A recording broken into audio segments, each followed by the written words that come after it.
Salve, salve galera, eu sou o Vinícius Ferreiro e no vídeo de hoje falaremos sobre o ETF do Bitcoin. Afinal, o que é um ETF? Para que um de Bitcoin? E será que ele já deu errado? Tudo isso e muito mais, então vem comigo. Vamos começar aqui falando sobre o que é um ETF. Significa Exchange Trade Fund, ou fundo negociado em bolsa. Pense o seguinte, um investidor, seja ele uma pessoa comum ou uma empresa, uma instituição, quando ele quer realizar os seus investimentos, o mais comum é que ele utilize a bolsa de valores. Porém, dentro da bolsa de valores, ativos como ouro e Bitcoin não existem diretamente. Para um ativo estar disponível em uma bolsa de valores, como a Nasdaq ou a B3 aqui no Brasil, ele precisa seguir um determinado padrão. Por exemplo, o ouro. O ouro é um ativo físico. Já pensou comprar ouro ali na bolsa e tentar fazer um day trade em 2 horinhas? Você precisaria esperar o ouro chegar na sua casa para depois você enviar de novo para quem comprasse, para a ordem que apareceu lá? Não funcionaria muito bem, não é? Já o Bitcoin, mesmo sendo 100% digital, também não se enquadra nesse padrão. Afinal, ele é uma criptomoeda descentralizada, não tem uma empresa responsável por ele. E é justamente nesse ponto que entram as gestoras de investimentos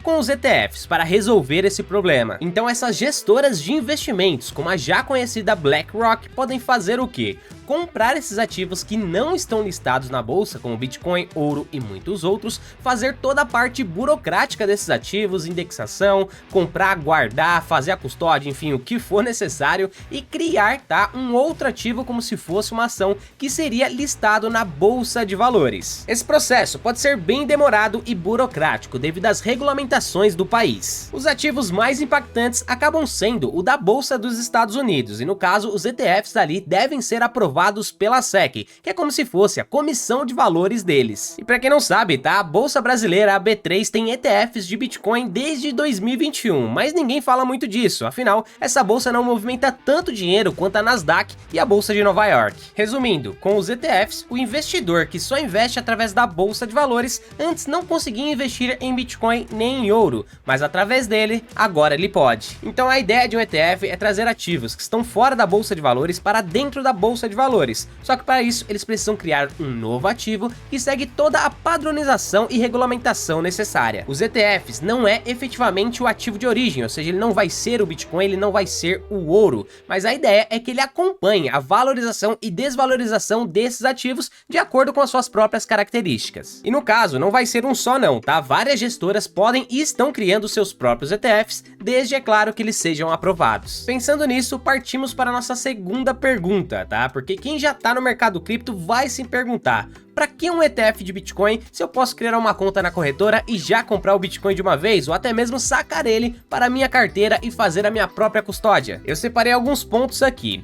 Por que um investidor preferiria investir através da Bolsa de Valores ao invés de comprar diretamente o Bitcoin? Primeiro, regulamentação mais sólida, ou seja, o mercado da Bolsa de Valores já está aí há muitos anos, já tem uma regulamentação sólida, por isso é tão difícil lançar um ETF de Bitcoin lá dentro, por exemplo. Tem que seguir várias regras e várias camadas de segurança também. Segundo ponto aqui, legislação conhecida. Ou seja, quem já investe na Bolsa de Valores sabe como fazer sua declaração, sabe quando tem imposto, quando não tem, como isso funciona. Já quando a pessoa vai investir em Bitcoin, a legislação ainda não está 100% sólida, ela pode mudar de hoje para amanhã ou desse ano para o ano que vem, isso causa algumas incertezas e inseguranças nos investidores. Terceiro ponto aqui, plataforma tradicional, ou seja, o investidor consegue se expor ao Bitcoin, que é um ativo novo, nas plataformas que eles já utilizam, ou seja, não precisa criar uma conta em uma nova corretora ou algo do tipo, ele vai seguir utilizando aquilo que ele já utiliza há anos e aquilo que ele já confia. Quarto ponto, sem preocupações sobre custódia.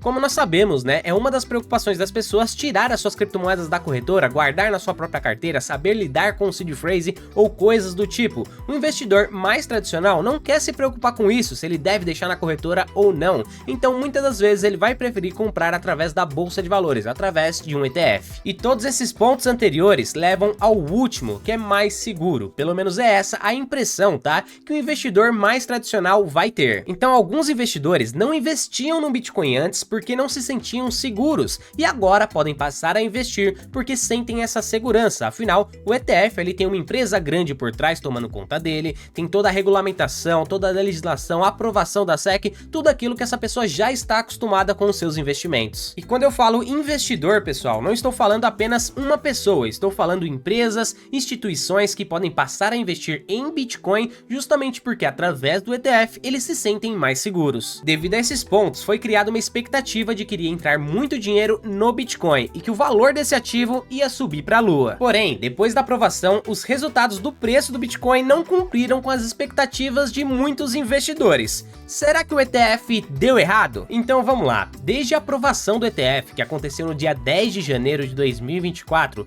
até o momento da gravação desse vídeo, o Bitcoin caiu mais de 10%. Isso porque ele recuperou um pouquinho nos últimos dias. Muitos se desanimaram com isso, porque pensaram que após a aprovação, o preço não ia parar de subir. Porém, se a gente olhar esse gráfico um pouquinho mais de longe, pegando lá de janeiro de 2023, ou seja, um ano e um mês atrás, nós temos uma valorização ainda de 150%. Olha, pra mim isso tá bem positivo. A questão aqui é que o mercado costuma antecipar algumas coisas. Já ouviu aquela frase, compre no boato e venda no fato? Pois é, foi isso que aconteceu. Quando a aprovação desse ETF era apenas um boato, muitas pessoas seguiram comprando Bitcoin. E quando esse boato se tornou cada vez mais sólido, as pessoas continuaram comprando. E quando o boato virou um fato, né, quando ele foi aprovado, muitas pessoas estavam no lucro e venderam seus Bitcoins para realizá-lo. Olha, aparentemente funciona muito bem essa ideia de comprar no boato e vender no fato. A gente só tem que tomar cuidado porque às vezes o boato não se realiza e é só boato mesmo. Confesso pra vocês que eu fui comprando de pouquinho em pouquinho quando era apenas um boato, mas eu ainda não vendi no fato. Justamente porque na minha visão o ETF não deu errado. E eu vou te mostrar o porquê. Esses dados aqui é o volume de negociação de ETF de Bitcoin à vista nos seus 3 primeiros dias após a aprovação.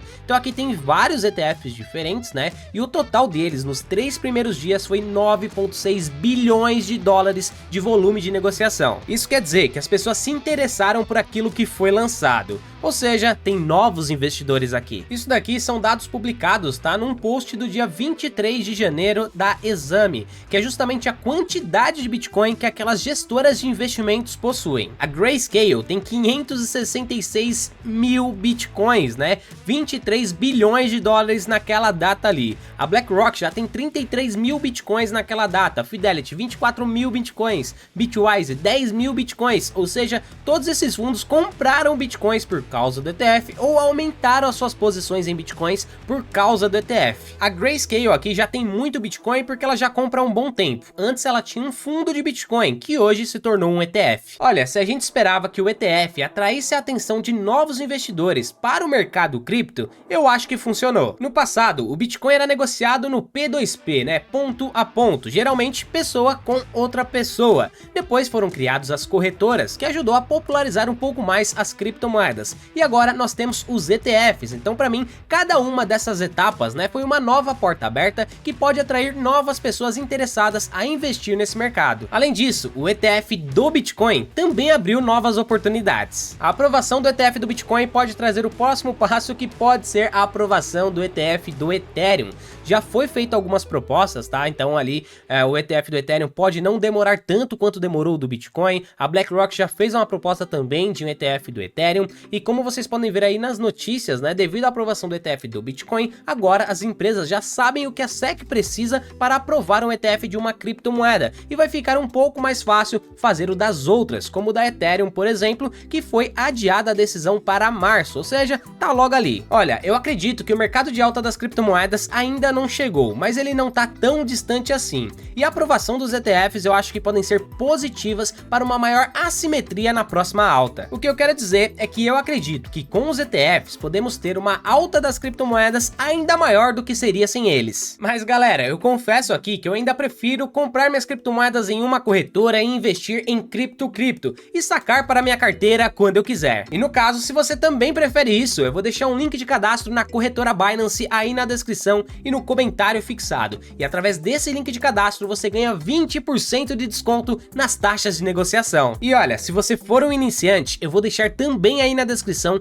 um curso completinho que vai te ajudar a começar a investir nesse mercado. E o melhor, 100% grátis, e não é nenhum curso para vender outro curso. Inclusive, Inclusive ele tá aberto aqui no YouTube e o que eu vou deixar pra vocês na descrição é o link da playlist. Mas e aí, você gostou desse tipo de vídeo aqui no canal? Então eu vou te pedir pra você deixar o like aí, que é 100% grátis, e também te convidar a deixar o seu feedback, deixar a sua opinião aí nos comentários. Ah, e tem também o melhor investimento que você encontra aqui no YouTube, tá? Que você não gasta nada e recebe bons rendimentos, que é justamente se inscrever aí embaixo e ativar o sininho. Você gasta 2 cliques e recebe rendimentos em formas de conteúdo sobre o mercado cripto pra você. Então é isso, espero que vocês tenham gostado, muito obrigado pela sua audiência e eu espero você no próximo vídeo. Então até lá e tchau, tchau!